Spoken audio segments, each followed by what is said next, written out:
हम दोस्ताना माहौल को आगे लेते चलते हुए हम इंशाल्लाह उनको रोकते भी हैं, चेक करते हैं और जो गैर कानूनी इकदाम करते हैं उनके खिलाफ कानूनी कार्रवाई भी करते हैं। ठीक है, आइए देखते हैं कि किस तरह से इस्लामाबाद पुलिस रोकती है और क्या क्या चीज़ें चेक की जाती हैं।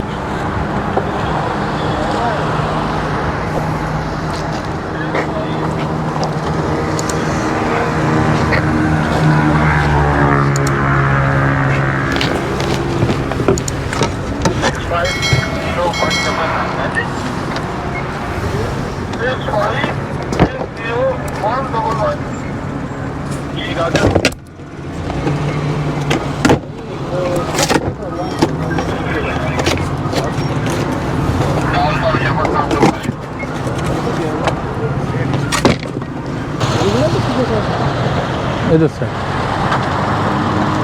इसमें गड्डी रोक